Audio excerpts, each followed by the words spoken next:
Greetings you lovely people, Tanooki here with my first ever video game review. When the Nintendo Switch presentation was shown, I was quite surprised with Suda51 announcing a new game within the Normal Heroes franchise. My first experience with the series was back at first year of university playing Normal Heroes 2 at my brother's dorm, and I remember enjoying it. I did go back to the first game a year later, but due to spending most of my time working, I didn't have time to play it properly, so that is why today I will be reviewing Normal Heroes. You know how we can read into our games, films, animes, shows, etc. And sometimes we wish we could be those characters in the media.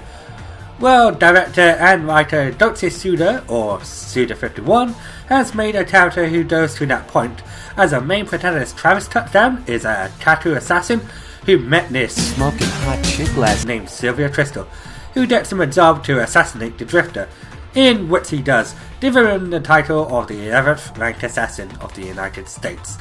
His goal now is to get to the top and become number 1 by killing the 10 ranked assassins. Oh, and trying to get Yade with Sylvia. The story is pretty simple to follow, with each stage being like a TV episode.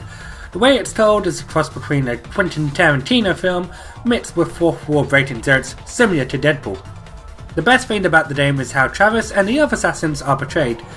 Travis starts out as someone who just wants to be number 1 and to get Yade with smoking hot shit. But as the story progresses, you see him change for the better as an honourable warrior that gives respect to his opponents. A lot of the assassins are weird and likeable, similar in the vein to the bosses in the Metal Gear Solid series. Most of them are not portrayed as your typical black and white villains, and more do things similar to our protagonists. Some do it because killing is all they know, or some for vengeance. For what little time they have on screen, a lot of them are memorable. My favourites include Dr. Peace with his connection to a loved one, and Holly Summers due to some well-written moments. Overall, the story is entertaining. Normal Heroes is developed by the same people who worked on Tier 7, so the character models and environments are incredibly similar in terms of style, going for the cel-shaded look, which blends well with the game's theme. In the American version, when you kill an enemy, you can see sprays of blood everywhere, giving the game a Kill Bill vibe. However, in the Japanese and PAL version, the blood was removed and now looks at the deaths in Scott Pilgrim vs. the World, which doesn't bother me too much, but I definitely prefer the bloody violence at the American style. If blood is not your thing and you live in Europe, then this isn't really an issue. The characters were designed by Yusuke Kozaki, known for his design on Fire Emblem Awakening, and I personally love these designs as each character stood out visually well and are quite memorable because of that. The environments, however, weren't that appealing, especially Santa and Destroy, which feels quite empty, and some of the levels are mostly filled with corridors. Normal Heroes is inspired by many things that Suda51 loves, which include wrestling, spaghetti westerns, and British punk rock bands. The British punk rock motif is referenced in many things in the game, for example like the transitions in between areas, and has a lot of film references including Star Wars, Back to the Future, and the major inspiration for the game El Topo, which inspired the scenario and the weirdness of the game. People who love looking for different references and find an interesting trivia will be right at home with this game. The music for the game is composed by Masafumi Takada and Jun Fukuda, known for their work on the Danganronpa series as well as many projects with Grasshopper, like The Silver Case and Tier 7. I'm not really knowledgeable on music, but a lot of their tunes consist of piano and are quite funky, and Normal Heroes is no exception.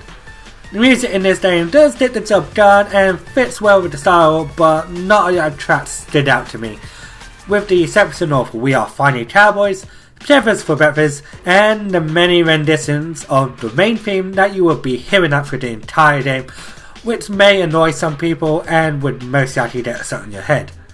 I know I did. This would probably irritate me in a JRPG game, where the battle theme would always be the same, but due to being a shorter experience than a 30 hours game, it's not too bad. I have to say the voice acting is top notch with the likes of Travis Touchdown, voiced by Robin Acton Downs, and Paula Tiso, who brings her seductive voice to Sylvia.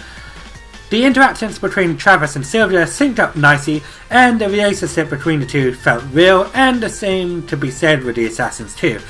I laughed my head up between these interactions, especially how the scenes were shot. The Wii was quite a success with its innovative motion controls, however it was seen as a casual console for party games.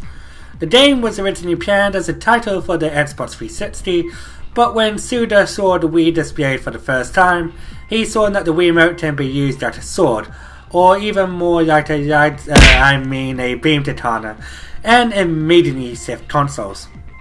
No More Heroes is a third-person hack-and-slash game where you use the Wiimote as a beam sword to wipe out a number of enemies and defeat the opposite's boss. The Wiimote depends on Travis' stance. Holding a Wiimote normally performs a high stance attack, while tilting it performs a low attack. You don't need to swing the Wiimote to perform regular attacks, just pressing the A button will accomplish that. When an enemy is on the verge of death, you would go into death blow mode, which you would need to swing the Wiimote in the direction it's displayed on the screen to kill the enemy.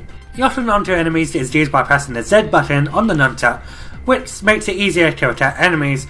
Although you can get a lot of enemies on screen at the same time, which can make it difficult to attack the one that you want to target. You can also dodge when you're on Yacht-on mode using the D-pad, which most of the time had no problems falling out of danger. Pressing the B button is a stun attack that makes the foe dizzy if hit with the right stance, which then can be followed up by a rescue move by also pressing the B button next to them, swinging a remote and nunchuck simultaneously in the direction it's displayed on the screen. There are various wrestling moves that can be obtained by finding Luchador masks at the end of every level. Your beam katana has an energy meter on the right hand side of the screen, and every hit slash deflected attacks lowers the meter. When it runs out, you will need to sate the Wiimote. This isn't too bad for the most part until the gunmen appear, as they can repeat your meter with very little time. These are by far the worst enemies in the game, especially when there are a large group of enemies that will block you from catching up with the gunmen.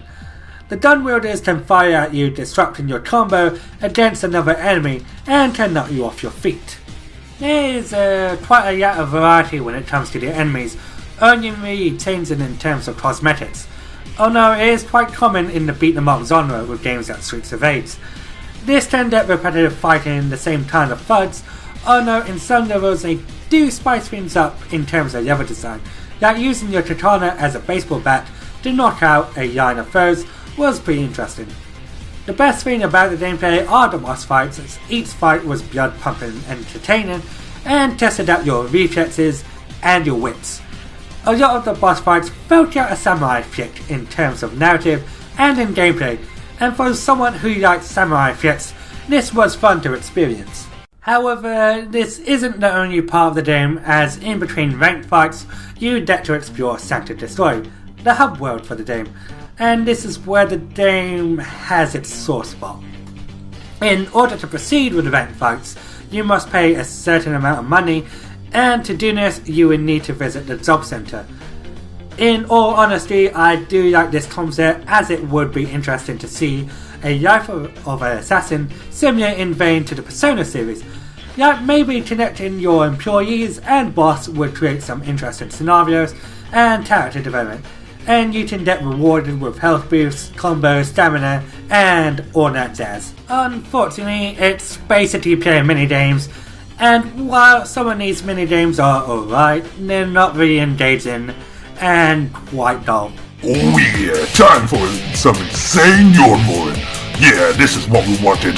This is what the Nintendo Wii was built for. After the job center, you can be given new assassin assignments, which are side quests that varies from mission to mission.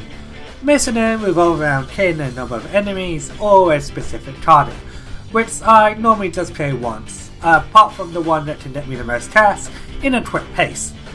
They didn't take too long to proceed to the next ranking fight, and there weren't boards dropping you difficult, so this section of the game wasn't all that bad.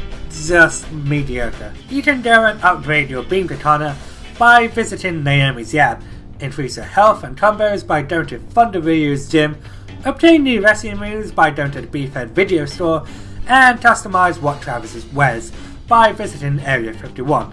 It's not anything deep, but being someone who likes to be able to customize Nagit, I do enjoy buying new outfits for Travis. No More Heroes does have its problems, especially in the hub world, and may ruin your experience with the game, but I personally think it doesn't overstay its welcome, and the combat and the bosses definitely outshine the negatives. The thing about games by Studio 51 that really get me into playing them are definitely the humour and the cast of characters. This game is really for people who love the hack and slash genre and is an absolute must for Wii owners. No More Heroes was also released on the PlayStation 3, titled No More Heroes Paradise, which uses the PS Move controller, and the graphics, blood and all regions, added new jobs, side missions and other features. So if you don't have a Wii, this is an alternative. I'm really looking forward to see more of Travis Strikes Again and see the future of Studio 51's work. This has been Tanooki Player, and I hope you enjoyed this review and have a nice day. Everybody get up, it's time to slam now. We got the real jam going down. Welcome to the Space Jam. Here's your chance, do your dance at the Space Jam. Alright. No more heroes, it's hero making. Look at you, nobody but yourselves. Nothing less to do. No more heroes, no time to sustain. If you're gonna be number one, Travis is kill or be killed.